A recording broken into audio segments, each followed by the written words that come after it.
2019 में Oxfam India की भारतीय मीडिया में जातिगत भागीदारी को लेकर एक रिपोर्ट आई, जिसमें पाया गया कि भारतीय मीडिया चाहे वो प्रिंट हो, इलेक्ट्रॉनिक हो या डिजिटल, इसमें ऊंची जाति वाले मीडिया कर्मियों का दबदबा है। यह रिपोर्ट उन दावों को डेटा और फैक्ट्स के आधार पर सही साबित करती है जिनमें दलितों को मीडिया में बराबरी का मौका नहीं मिलने की बात कही जाती रही है। इस रिपोर्ट ने खास तौर पर यह बताया कि मीडिया संस्थानों में ऊंचे और डिसीजन मेकिंग पदों पर कोई भी दलित, आदिवासी और ओबीसी व्यक्ति मौजूद नहीं है। भारतीय मीडिया में दलितों को प्रतिनिधित्व नहीं मिलने का मुद्दा नया नहीं है। अगर हम इसके इतिहास पृष्ठभूमि में देखें तो हमेशा से ही पत्रकारिता संप्रभु तथा तथाकथित ऊंची जाति के लोगों द्वारा नियंत्रित किया जाता रहा है। इसी का नतीजा है कि आज हमें मीडिया में ऐसे जातिवादी अंतर देखने को मिलते हैं और इस अंतर को इस हद तक नॉर्मलाइज कर दिया गया है कि वैसे भी पत्रकार जो कि वंचितों के हक की हिमायत करते हैं, वे भी दलितों के प्रति इसी नज़रअंदाजी के खिलाफ पुख्ता तौर से कुछ कहना या करना पसंद नहीं करते। 2019 में प्रतिष्ठित मीडिया संस्थान बीबीसी में काम कर रही दलित जर्नलिस्ट मीणा कोतवाल ने यह आरोप लगाए थे कि उनके दलित होने की वजह से संस्थान में उन्हें उचित मौके नहीं दिए गए, उनकी दी गई स्टोरीज नहीं चलाई गई और आखिर में उन्हें नौकरी से निकाल दिया।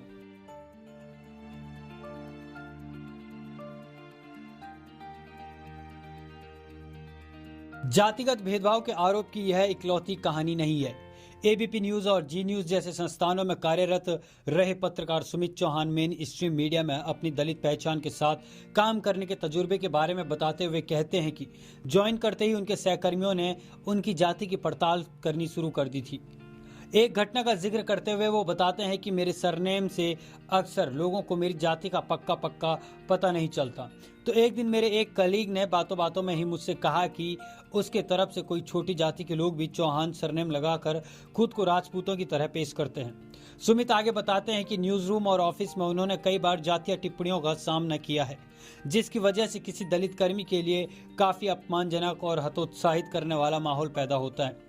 2016 में ऊना में दलित युवकों पर हुए हमले के वक्त अपने ऑफिस में होने वाली चर्चा का जिक्र करते हुए वो बताते हैं कि उस घटना पर उनके एक सहकर्मी ने बेहद आपत्तिजनक और जातिवादी कमेंट करते हुए कहा था, कुत्तों और चमारों को घी हजम नहीं होता। ऐसे माहौल में काम करना एक दलित पत्रकार के लिए बेहद ही तनाव और अपमान भरा होता है। कार्यस्थल पर इस तरह के उत्पीड़न के साथ ही एक सिस्टमैटिक भेदभाव भी देखने को मिलता है। सुमित बताते हैं कि दलित कर्मियों के काम की मीडिया संस्थानों में सामान्य से ज्यादा स्क्रूटनी की जाती है। अक्सर उनके द्वारा की जाने वाली स्टोरीज को रिजेक्ट कर दिया जाता है। साथ ही प्रमोशन और समान अवसर से भी संस्थानों के प्रशासन द्वारा दलितों को वंचित रखा जाता है।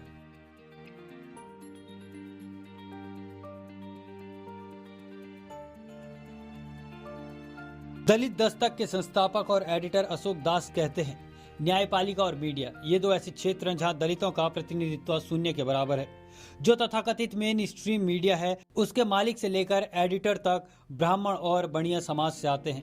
ऐसे में दलित मुद्दों को कवर करने या फिर दलित समाज से आने वाले महत्वपूर्ण शख्सियतों के बारे में स्टोरी करने का कोई स्पेस इन संस्थानों में नहीं दिया जाता।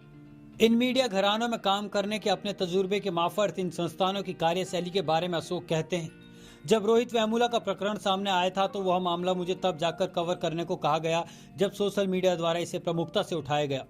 खैरलांजी नरसंहार हो या आदिवासी शिक्षिका और एक्टिविस्ट सोनी सोरी के बलात्कार जैसे जघन्य घटना, मेन स्ट्रीम मीडिया इन दलित मुद्दों को पूरी तरह से बाइकआउट करता आया है। अब जब सोशल मीडिया के आने से इन मुद्दों को छिपाया नहीं जा सकता है, तब जाकर औपचारिकता के लिहाज से इन्हें दिखाया जाता है। मेन स्ट्रीम मीडिया में बहुजन समाज के रिप्रेजेंटेशन की बात पर अशोक बताते हैं, हालांकि नौकरी नहीं मिलने के वक्त किसी की जाति भले नहीं पूछी जाती हो, लेकिन जब आप काम करने लगते हैं तो आपके सहकर्मी आपकी जाति पता करने की भरकस कोशिश करते हैं। और इक्का दुक्का अपवादों को छोड़ दिया जाए तो मीडिया संस्थानों में किसी भी SC, ST या OBC के व्यक्ति को सब एडिटर के पद से आगे बढ़ने नहीं दिया जाता है। जैसे ही उच्च पदों की बात आती है, वहां आपकी जाति मायने रखना शुरू कर देती है। मेन स्ट्रीम मीडिया द्वारा दलितों के मुद्दे उठाने वाले चुनिंदा संस्थानों को अल्टरनेटिव या वैकल्पिक मीडिया का नाम दिए जाने पर अशोक दास कहते हैं, ब्राह्मणों द्वारा मीडिया पर जो कब्जा जमाया गया है वो इस कब्जे को कभी भी छोड़ना नहीं चाहते। जो अब तक कुछ ऑनलाइन मीडिया या अखबार इस कब्जे से बाहर हैं और अपनी बात बेहतर तरीके से सामने रख रहे हैं, उन्हें अल्टरनेटिव मीडिया कहकर दरकिनार कर वे अपना वर्चस्व कायम रखना चाहते हैं। प्रत्यक्ष और अप्रत्यक्ष रूप से ऊंची जाति द्वारा मीडिया पर बनाई गई मोनोपोली को जब तक तोड़ने की बात नहीं की जाएगी, तब तक मीडिया की आज़ादी की बहस सिलेक्टिव और बेमानी होगी। यह एक बड़ी विडंबना है कि मीडिया, जिसका काम उन लोगों की आवाज बनना है जिन्हें अपनी बात कहने का मौका नहीं दिया जाता है, वहीं अपने अंदरूनी ढांचे में उन तबकों के प्रतिनिधित्व को दबाता है। जिस तरह के माहौल में सुमित चौहान जैसी दलित पहचान वाले पत्रकारों को काम करना पड़ता है, वो उनकी आज़ादी, उनके हक का हनन करता है। सुमित बताते हैं कि उन्होंने अपने कार्यस्थलों को इस जातिवादी चेहरे की बात सबके सामने रखनी शुरू की तो उनके लिए करियर में आगे बढ़ना मुश्किल बना दिया गया। मैं अगर व्यक्तिगत तौर पर भी बताऊं तो इन अनुभवों को सुनकर एक दलित युवा होने के नाते खुद को अपने भविष्य और काम करने के मौकों के प्रति एक तरह की असुरक्षा की भावना से घिरा पाता हूं।